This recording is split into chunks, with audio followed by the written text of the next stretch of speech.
What's up, everybody, and thanks for tuning in to another episode of Between the Cons. My name is Kris, and with me today, as you couldn't tell, Kris Too. Yeah! Yeah! Yeah! Podcasts! Yeah! Podcast all day! That was like a little Boston kid. It's like, I feel like I'm watching Recess. What was the king? The king on Recess that had the super thick Boston accent.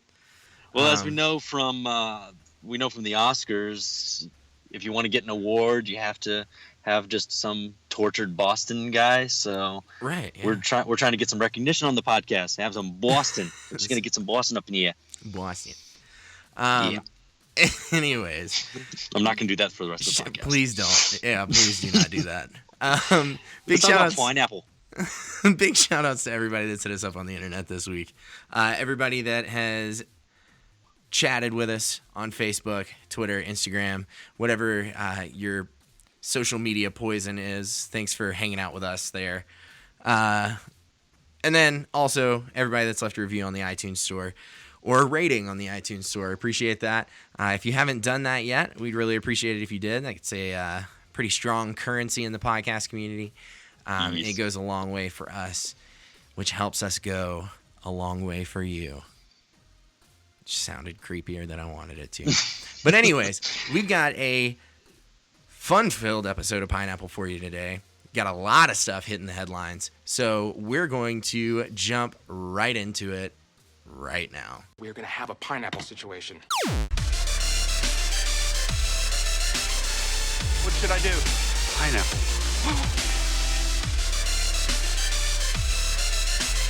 The word that cannot be spoken. Pineapple. Just want to say pineapple. If Pineapples are fun. My dad used to throw them at me. Pineapple. Seriously? Wow. All right, so first up, in case you guys didn't hear the news, today, Thursday, May 18th, is a Wonder Woman Global Fan Day event. This was announced via a video from the official Twitter for the Wonder Woman movie. Gal Gadot, or Gal Gadot, however she pronounces her name. I'm going with Gadot because let's of the make play. It's French. It sounds pretty.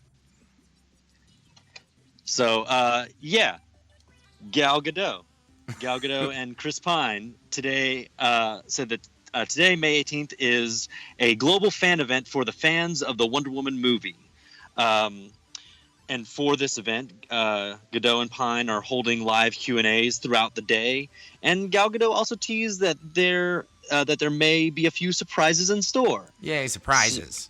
Now, we're recording this on Tuesday, so the surprises, by the time you're listening to this podcast, maybe the surprises have already come out. We don't know. But if you're listening to this podcast as soon as we put it up first thing in the morning on Thursday, be sure to keep an eye on that. Wonder Woman they seem to really be ramping up the ad campaign for Wonder Woman. Oh, yeah. There was a period there where people were saying, where's all the ads? Where's all the advertisements and the trailers and stuff? But it seems like they're ramping this up now, which is good. Wonder Woman is already earning some like early positive feedback. I guess not official reviews, but like early positive feedback, because they had their premiere in China and Shanghai, and then they had a screening for the press actually earlier this week. And already a lot of the people that were at the press screening on social media are saying, we can't put the reviews up yet, but really good. We're really liking it. Really exciting. So, which is making me feel so much more hopeful, because if this movie's not good, I might just burn everything down. Well, I freaked out the other day. I looked it up on Rotten Tomatoes to see if anything had been posted yet, to see where it was standing. And I opened Rotten Tomatoes, and immediately it was at 99%. And I was like, what? And then it was the like users wanting to see percentage. And I was like, oh, okay, that makes more sense. Yeah. I mean, if it was 99, it'd be great, but I mean, I'm trying not to get my hopes too high. I just want it to be good. I really want it to be good. So here's hoping. Now, of course, Patty Jenkins, the director, has said that she already has ideas for a sequel. and Warner Brothers have confirmed that a sequel is in development. But of course, we know here that pretty much now, when it comes to any kind of blockbuster franchise film, the studios always say that they have sequels in development until pending the success. If the movie completely bombs, then they say, "Oh, we're reworking it, shelving it, never going to come out." So it doesn't really mean anything for them to say that they have one in development, other than they have an idea of what they would do for the second one, and that's all that means. They've got a system they've got a machine in place that they hit the go button should the movie be successful. Right. So, and that's where we stand right now. So until then, 2 weeks. 2 weeks. If you're listening to this the day it comes out, Thursday, May 18th, be sure to keep an eye on that fan event and whatever interesting tidbits of information come out. And of course, whatever cool information comes out, we will be talking about it later here on the podcast. Yes, we will. And we'll also be talking about the movie itself in our roundtable review here in a couple weeks. So, yeah, until then, pineapple. So just because I want to talk about Marvel trumping DC, The Gifted. Well, I will say, I'll before you even start this, I will say, do not care about this particular part of DC being trumped. Do not care at all. The Gifted is coming to Fox. The Gifted, for those of you that don't know, is the new X-Men, but they're not putting the X-Men name on it. Mm-hmm. TV show. We got our full-length trailer over the weekend, I believe, or maybe it was end of last week. It looks pretty good. It definitely looks a little more drama-esque than I was expecting. I was expecting something based on the plot synopsis a little more thriller-esque.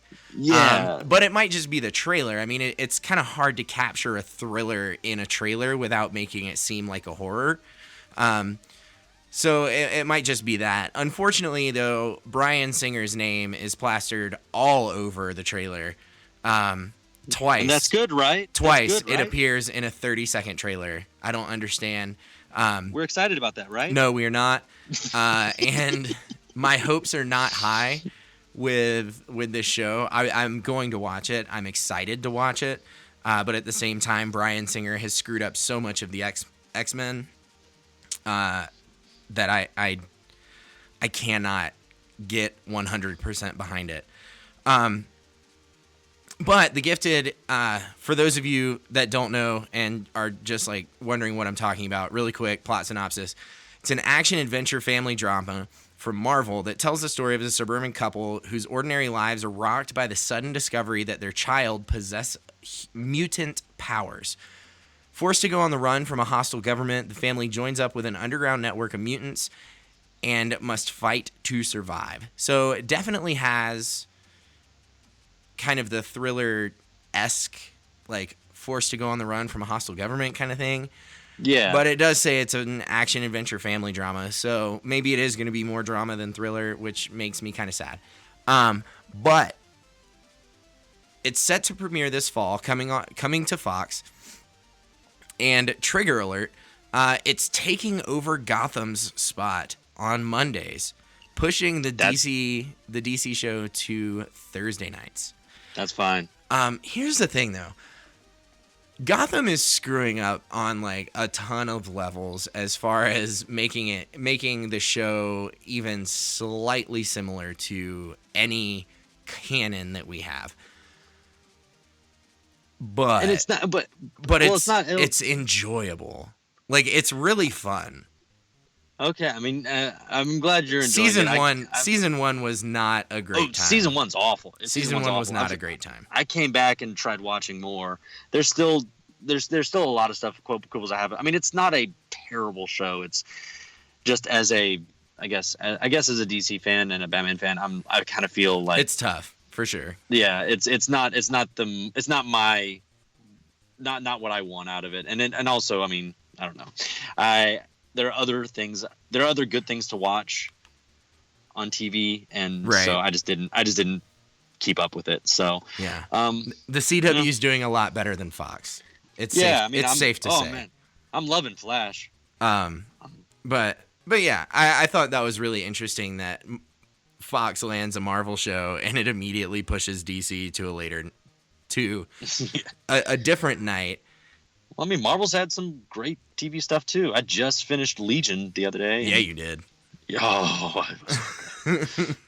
But anyways, coming out this fall, don't have the exact release date, but as we get more information, of course, we will let you guys know.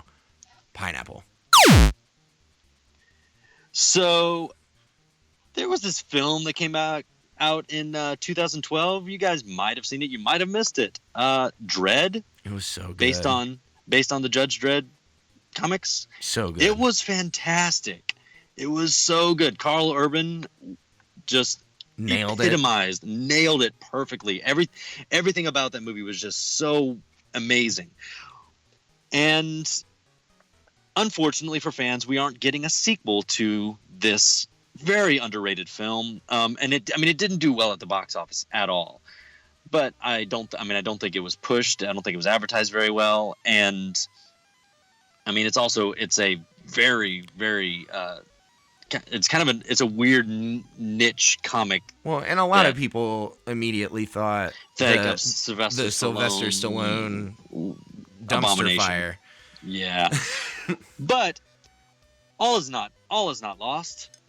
If you love Judge Dredd, if you enjoyed the film, we are getting a TV series adaptation of the Judge Dredd comic that's titled Judge Dredd Mega City 1. Could have had a better name.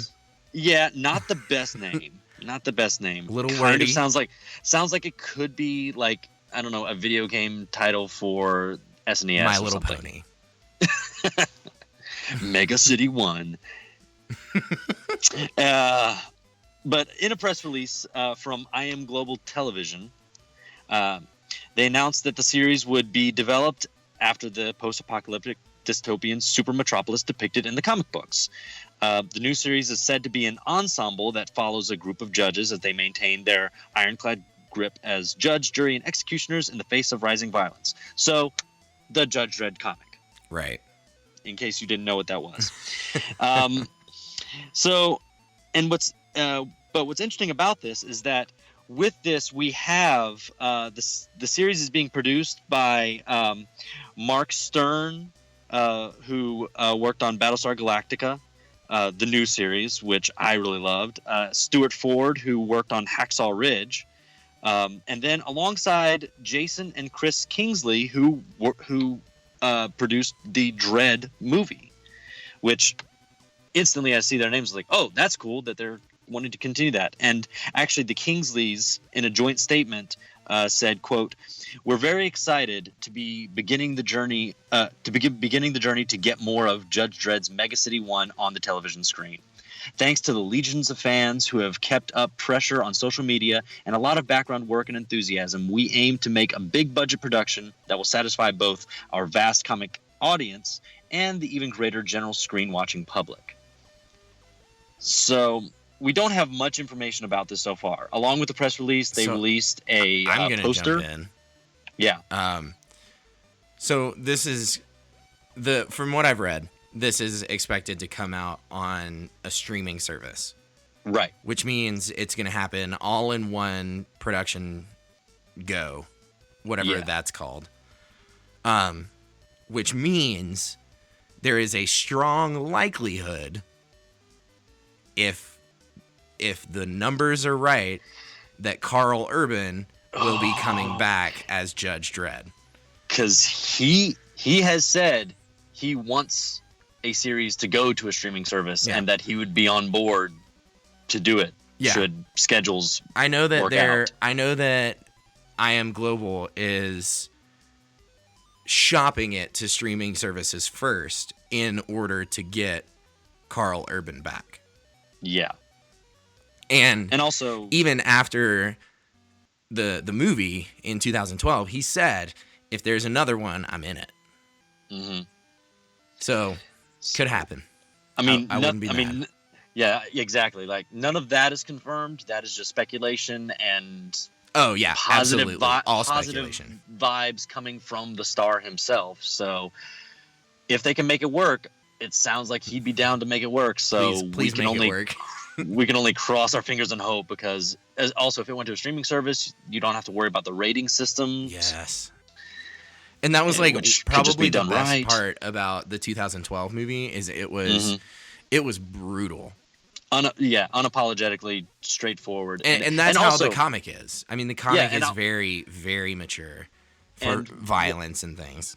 And one final note I'll make about the comic, for people who aren't familiar with the comic, why this going to a series is a real positive thing.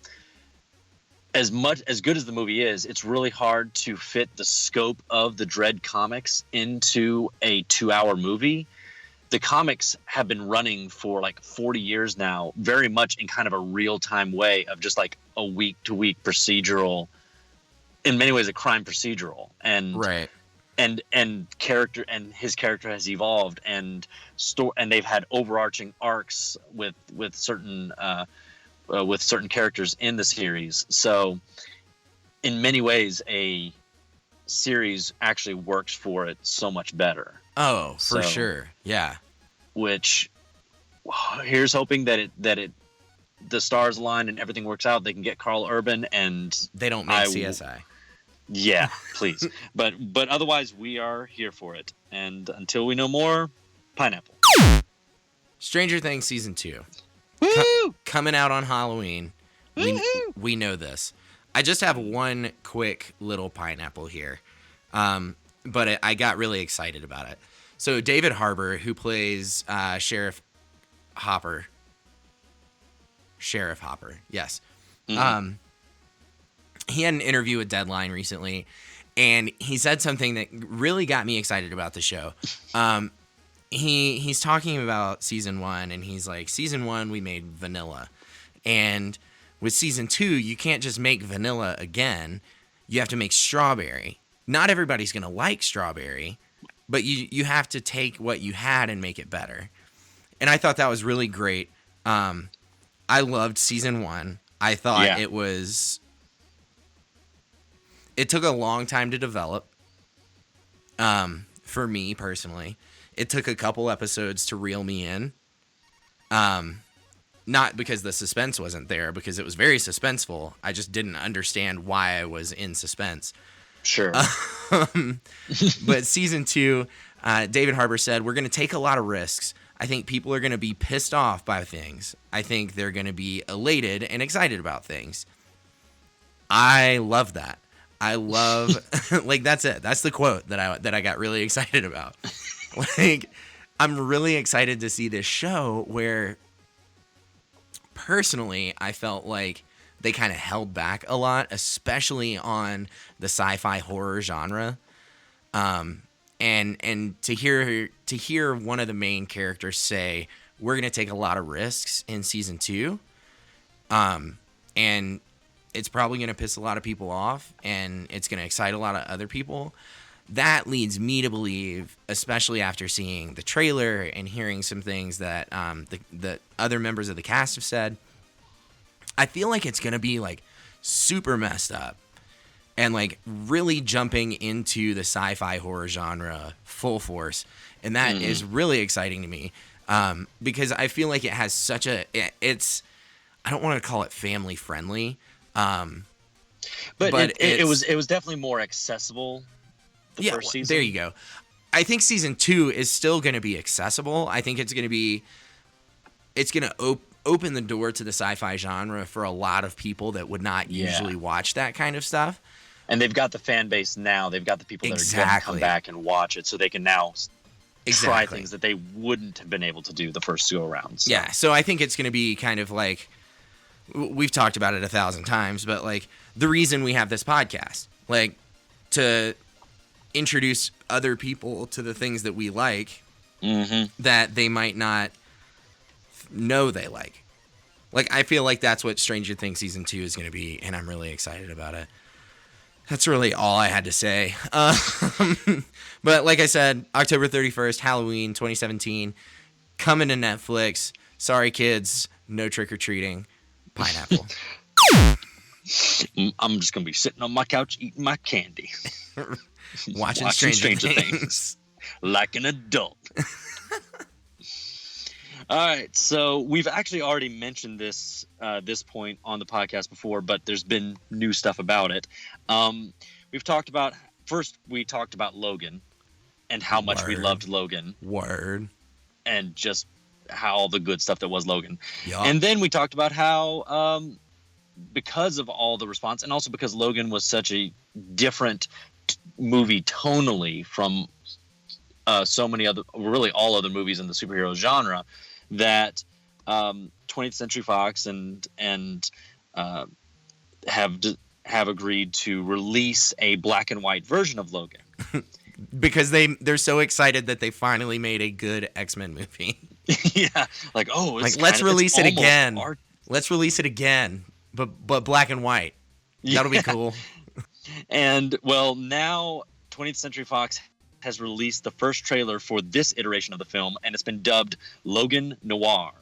And it's actually like the title is the Logan title as we saw on the posters, and then Noir scrawled in like red paint or something like that. Blood, probably blood. Yeah, it's Logan. It's blood, guys. Yeah, it's totally blood. But yeah, so if you haven't already seen this trailer, finish this podcast and then go watch the trailer. It's only a minute long, and they set it to Johnny Cash's cover of "Hurt" that was used in the trailers before, but which already works so well tonally with the movie. But it looks gorgeous in black and white. Just the contrast, seeing old grizzled Logan and Charles Xavier, and there's just something about it that heightens it heightens the contrast of when you're seeing just the roughness and the crinkles and the dust and everything. It looks really cool. Just out of curiosity, did you see the black and white the black and chrome edition of Fury Road? No, I did not. I am one of the few that did not enjoy Fury Road. I feel like okay, guys. So that's it for me for this podcast. You'll never hear from me again. So I feel like I would I would like my feminist propaganda to be delivered in some other way. Okay, we will just skip right past that. Fire starting. I can't even talk to you about all the ways that you were wrong about Fury Road, but. No, it's fine. Anyways, but I did see it, and I really liked the black and white treatment. And I will say I don't want them to just start putting all movies in black and white because they'll make more money. But when it works tonally, visually with the movie, I enjoy it, and it's a fun experience. So if that interests you guys at all, if you want to see Logan Noir, black and white, it is. It's actually now available on digital HD, and it will be released both for Blu-ray and DVD on May 23rd. So if you want to have both versions of the movie, or however you want to do it, it's your money. Yeah, next week, Yeah. Have fun. Pineapple. Thanks to Empire Magazine, which Spider-Man recently graced the cover of. Yeah, he did. We have our first look at the Tinkerer. So the Tinkerer is a new villain in the MCU that is going to be helping out the Vulture and Shocker in Spider-Man Homecoming. So that being said, the Tinkerer is not a new villain to Spider-Man. He is very aptly named. He is an old dude. He is like an engineer, mechanic kind of guy. He tinkers. He plays with stuff. He improves tech. He makes really exotic tech. He does. Well, sort of. He wears like the oh man, it's kind of cheesy, but it's like I love it because it's like really steampunk. But he has like the glasses with like the different magnifying glasses that flip down. That's even better. Yeah, even better. In this one, I think he's wearing like the over your regular glasses, like small scale welding goggles. And then it also has the magnifying glasses, which is super neat. But anyways, in Spider-Man Homecoming, it's played, the character of the Tinkerer is played by Michael Chernus, who, for those of you who don't know who that is, his biggest credit, at least as far as I'm concerned, is he plays Piper's brother from Orange is the New Black. So he's the bigger, kind of goofy guy that smokes weed all the time. From Orange is the New Black. That's him.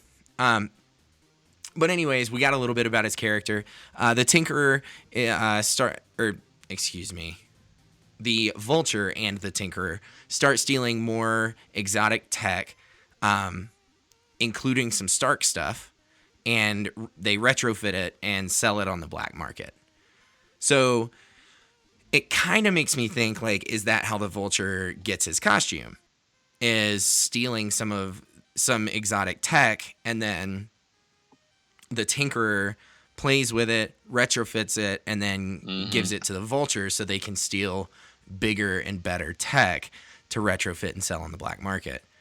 I'm really excited about this character. He is very, very small scale. He is kind of a silly character, just in the grand scheme of things. He's not like overly goofy or anything. I do think it's interesting that he's being played by a younger actor, because in the comics, he is like knocking on death's door. Yeah, I'm picturing like a really frail old guy with a big white beard. No beard, completely bald, like shaved bald head, no facial hair, teeny tiny, like 80 pounds soaking wet.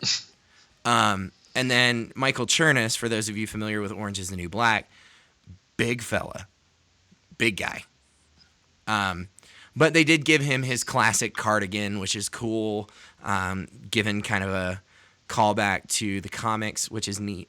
But yeah, I'm really excited about the character. It's really interesting to see how different even the releases leading up to the film, how different Spider-Man Homecoming has been to any previous iteration of Spider-Man that we've seen come out of Sony. But that being said, I'm not going to speak too soon and say that it's going to be awesome, even though I'm sure it will be great. It at least looks fun. Oh, yeah. But Spider-Man Homecoming comes out July 7th, not June 7th, July 7th, 2017, 7/7/17. So we'll be looking forward to that coming out at the end of the summer. And, of course, we'll be reviewing it on the show. So check it out. Sit tight.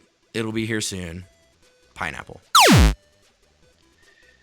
So, going into this pineapple, I just want to go back to a time when I was happy about things. Remember that time earlier in the podcast when I was happy about things? Yeah, like when you were happy about Wonder Woman. Yeah, at least for the first half of the pineapple, and then you got kind of implosive. So, according to a source for Splash Report, Justice League has gone through and is actually still going through extensive reshoots. Jeez. Now, first putting into context, this is the same source that first reported on the reshoots for Rogue One, and this is apparently a source that's like anonymous, but so they don't get in trouble, but has actually been like really accurate in a lot of their reports on just kind of industry insider information about movies coming out. And they've just been, and they said in the Splash Report, the quote was, for the past 17 months between the start of principal photography and the final cut arriving in theaters in November, the film will have essentially been remade twice. Ouch. So, I mean, here's the thing. When I first heard reshoots, I didn't worry at all, because actually reshoots are a normal part of the process. Right. When it comes to Hollywood blockbusters. I don't quite understand why they do this, but apparently it's now par for the course. Like, doesn't matter if the movie turns out good or not. They very often start shooting these movies without a completed script. Yeah. Apparently that just happens all the time. And even still, like, some things just might not feel right after the fact. Like, they feel right when you're doing it, but after the fact it looks awkward, or and it feels weird. They'll do test screenings and they'll get feedback, and then they'll go back, or sometimes they'll do reshoots in anticipation, just in case, just so they have extra stuff in the can. Right. So who knows? So reshoots by themselves aren't a bad thing. It's actually a normal thing in Hollywood with these big movies. Sometimes they turn out amazing, like Rogue One. Sometimes they turn out awful, like Suicide Squad. And so hearing reshoots for Justice League doesn't get me worried. What gets me worried is hearing that the film will essentially have been remade twice. And let's just think really quick. When this podcast airs, when this episode airs, we will be 1 day shy of 6 months from release. Theatrical release. And they're still reshooting. That's insane because especially with a big movie like this, like they've got a lot of CGI work that they have to do. There's a lot of just post-production that has to go into this movie. Even just editing, color correction. Yeah. Like getting all of these shots are going to have to be recorded on a sound studio in a sound studio. So and you've got the soundtrack and you've got all the effects and the color corrections and just cleaning up the picture and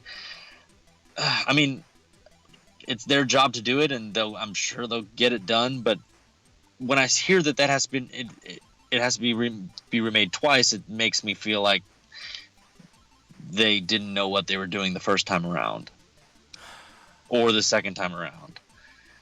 And so, who knows? It could be one of the. People heard reshoots for Rogue One and they started freaking out, and I wasn't worried about it because we knew it was normal, and so it turned out great for us. And I want to hope it'll be great, but I'm not right now holding out a lot of hope for Justice League. I'm putting all my hope in the Wonder Woman movie, and if that's good, it'll give me some energy to then face November when it's supposed to come out. Other than the Batman standalone, I think Justice League is the last currently slated DC film, right? I think they've already. I think they've started pre-production on Aquaman, or they're in the early stages of production. Are they in production, Aquaman. or are they still in development? I'm pretty sure it's pre-production now, okay. Because they've got the stuff. But either way, and of course they've got plans for more. But of course that all hinges on how these next few movies do. Yeah, because if Wonder Woman and Justice League are terrible, I think the buck stops there. Yeah, they'll have to pull the plug and hard reset. Yeah, and 5 years. 5 years of silence. And in the meantime, people will get fired. So that's all we have to say about that, guys. They're just know that that's happening. So if Justice League shows up and it's awful, we're not surprised. If it's amazing, it'll kind of be a miracle. So, Pineapple. Sad Pineapple. Defeated Pineapple. We've only talked about this a couple times, but Sci-Fi, the TV channel, is making a show called Krypton. Krypton, we just found out, got its official release year of 2018, which is the dumbest thing to announce. But it is for sure coming out sometime next year. Don't know when, but so set your calendars. Yeah, that's really all I had on that one.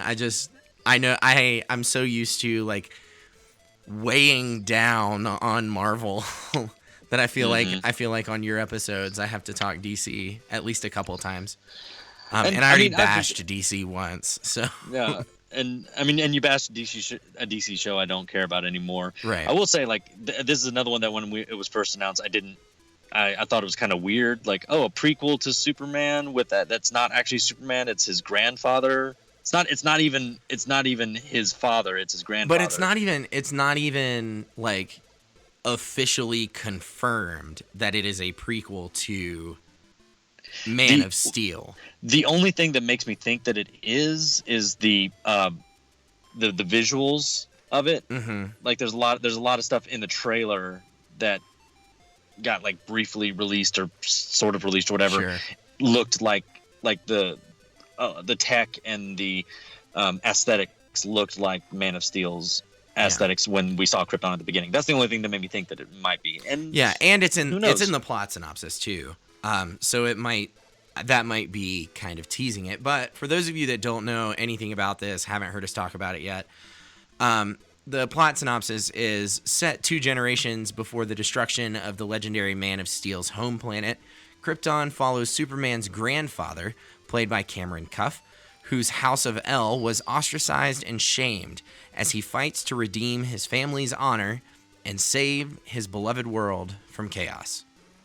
The only thing that I think that sci-fi really has going for him is over the history of Superman, there have been so many changes to the history of Krypton, how things went down.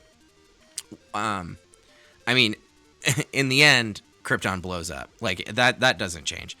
But the elements that lead up to it, or certain aspects of Superman's family history, or other families on Krypton, or other races on Krypton, that kind of stuff has changed so much that the writers are going to have a lot to pull from, a lot to play with. Much like anything else in comics, the history's been changed so many times as writers have changed and all that. So I don't think they have to worry about screwing anything up unless they just screw it up as a whole. And I mean, it could be interesting. Like, I mean, Sci-Fi's got a couple other good shows on their channel, and like, but Sci-Fi they used still to be canceled Alphas. They did cancel Alphas. So they did. Never letting that go. Never, ever letting that go. So who knows? It could be good, or it could be just a completely forgettable thing that comes and goes and we barely even notice it. It could be that. I hope it's not that. I hope not. DC needs a win. Jeez. Yeah. Pineapple. Don't talk about it anymore. Okay, so let's talk about something cool. Now, this is not technically new news. The news about this actually came out late in April, but we actually haven't talked about it here on the podcast. So there was this movie that came out earlier this year, Split. Did you see it? I did not, but when I heard this news, it made me want to watch it because I did not realize it was this. So Split is a movie that was written and directed by M. Night Shyamalan. Hey, remember M. Night Shyamalan? We used to like his movies, and then we hated a lot of his movies. And then he turned that, and then he took that real quick downward spiral turn. Yeah, it's, and then we just kind of figured he was like a flash in the pan kind of guy. He made a couple of good movies and then couldn't do anything else. Well, he made this movie, and I knew it was by M. Night Shyamalan, and so because of that, I went to go see it at a matinee show, so I didn't pay a lot of money for it. There you go. But I was just intrigued by the premise, and James McAvoy was in it, and so I wanted to see what was up with that. Split personalities. That's the premise. Split personalities, where some of them are evil, villainous, insane people. Right. And it turned out to be a really cool movie. For one thing, it had the girl from The Witch, Anya Taylor-Joy, who she was really good in The Witch, and just a really talented younger actor. And then it had James McAvoy, and it was just a really interesting psychological thriller, and I ended up just like really enjoying it. And I just thought this movie was like, that's all it was. Like, oh, he's kind of going back to his roots. That's great. So you get to the end of the movie, and spoiler alert. It turns out, spoiler alert in case you haven't seen it, but a lot of people have talked about it online already, so we're not by any means the first. Turns out Split is also a sequel to his earlier cult hit Unbreakable, which was excellent. Yeah, which is far and above M. Night Shyamalan's best movie. So yeah, when Split came out, it arrived with very little fanfare, but it ended up getting a lot of positive reviews from audiences and critics alike. It has a 75% on Rotten Tomatoes. It ended up grossing $138 million domestically. I think it did almost the same amount in the foreign markets as well. And that's even more impressive when you consider that the film was made for a budget of only $9 million. Yeah. So they made their budget back like 20 in great times over, quantities. something like that. Yeah. So, but the big spoiler and the little spoiler, the thing that was at the end of the movie that confirmed that it's actually a sequel to Unbreakable is at the end of the film, it's revealed that Bruce Willis shows up in an uncredited cameo, and he is there as his character from Unbreakable, David Dunn, or AKA Unbreakable, because he's unbreakable. And immediately people started speculating and thinking and talking about it, and it was really, really cool. And then shortly after the movie came out, M. Night Shyamalan on Twitter confirmed that his next film he's working on is a follow-up to both films titled Glass, and it will be released January 18th, 2019. Bruce Willis, Samuel L. Jackson, James McAvoy, and Anya Taylor-Joy are all set to reprise their roles in the upcoming film. So Bruce Willis is going to be back as David Dunn, Samuel L. Jackson is going to be back as Mr. Glass, and then James McAvoy and Anya Taylor-Joy from Split will be back in it as well. And I'm really excited about this. Can we just talk for a quick second about how it's going to be really hard on Samuel L. Jackson to get down to size? Samuel L. Jackson, he's like 70? Yeah. Like 60. I think he's almost 70. I think he's 69. Mm-hmm. But he's going to have to, like, I mean, they might explain it away, but part of his character is that, like, he's super sickly. Yeah. And he's not a small dude anymore. No, he's not. And in Unbreakable, he was, like, skin and bones was saying it nicely. Yeah, he was really because he had his condition and he wasn't able to move around, and then he ended up in the wheelchair. Yeah, I'm sure. I mean, he'll still be great at it, and I'm sure they'll make it work. Right. Oh yeah. But I mean, I'm not super worried about him being the right size. That was like one of the first things I thought about when I heard that he was coming back. Yeah, and I mean, and it's just great to know that he's actually coming back in the midst of all the other stuff he's doing, because he's like still one of the busiest actors. Oh yeah, even at his age.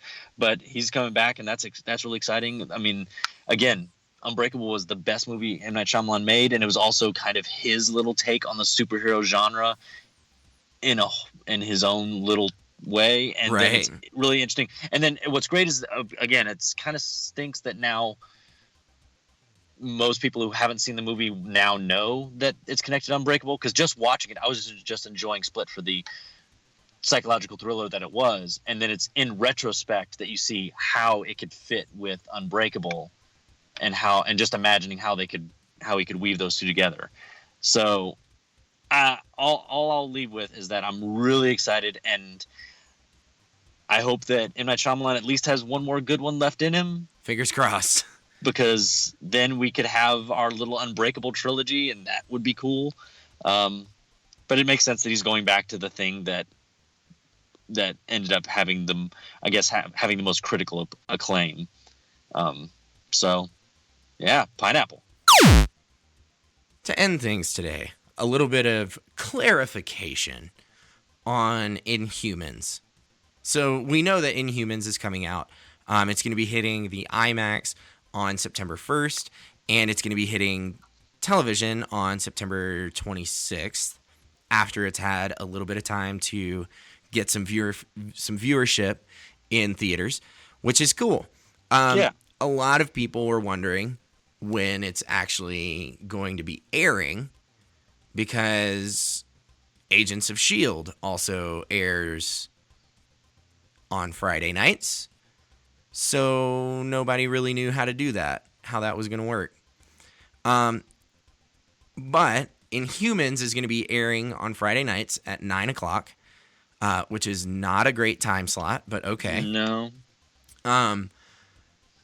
But starting September 26th, it's going to run its, I think, 13 episode long season, 9 o'clock on Fridays. Season 5 of Agents of S.H.I.E.L.D., however, will be a full season, but it won't start until the mid-season. So that's a confusing statement.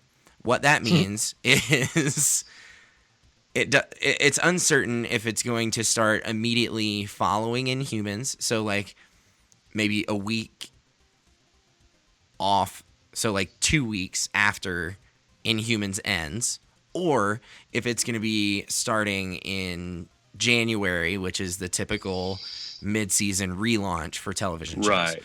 I'm sure that's what's going to happen because nobody wants TV on air during the holidays. No. But once Inhumans is over and Agents of S.H.I.E.L.D. comes back, Agents of S.H.I.E.L.D. is going to take over the Friday at 9 time slot when season 1 wraps. For me, I have an idea of why they're doing this, but I'm going to say this first. It's my idea, it's my guess, and it, like, nobody said anything. Nobody's confirmed anything.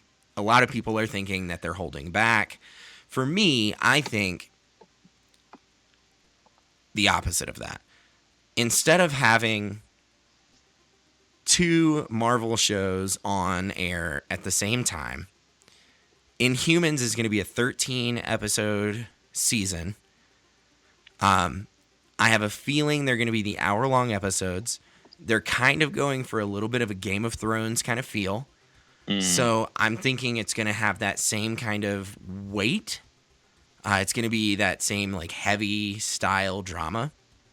So they're going to have that on air for 12, 16 episode seasons.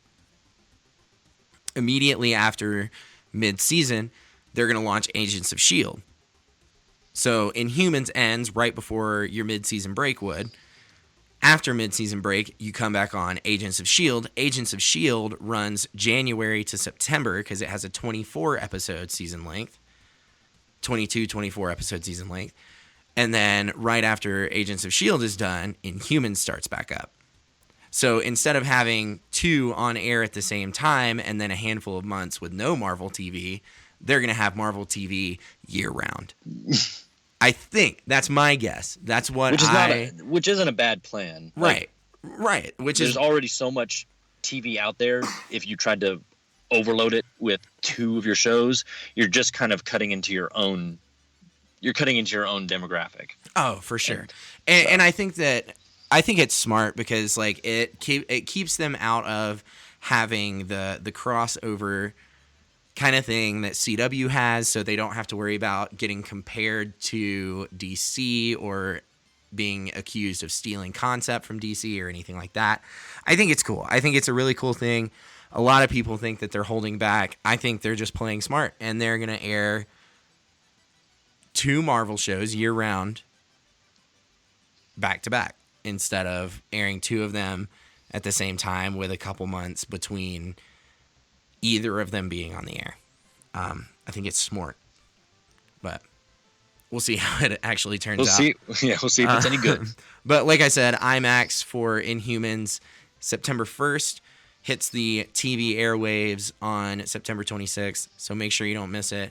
And then as we get more information on Agents of S.H.I.E.L.D. release, we'll let you know when that is going to drop as well. But yeah, pineapple. And that's everything for the show. So thank you guys so much for tuning in.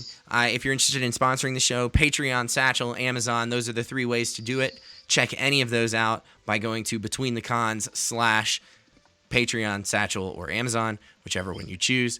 And then our website, BetweenTheCons.com. That's where you can stream our episodes. You can stream our episodes online. Link out to all of our social media sites. Do whatever you want. You can read up on the hosts. You can send us an email. Do whatever. If you like our theme music, check out Affix on Bandcamp. He's a cool dude. And then make sure you guys tune in on Monday because we're going to be back. And we're going to be talking about Wonder Woman leading up to the release of the Wonder Woman movie in a couple weeks. Wonder Woman! So we're going to give you a little bit of rundown of the history and then also suggest some comics that you should read before the movie comes out. But anyways, you guys have a great weekend. We'll be back on Monday talking about Wonder Woman, and we will talk to you then. Bye, guys.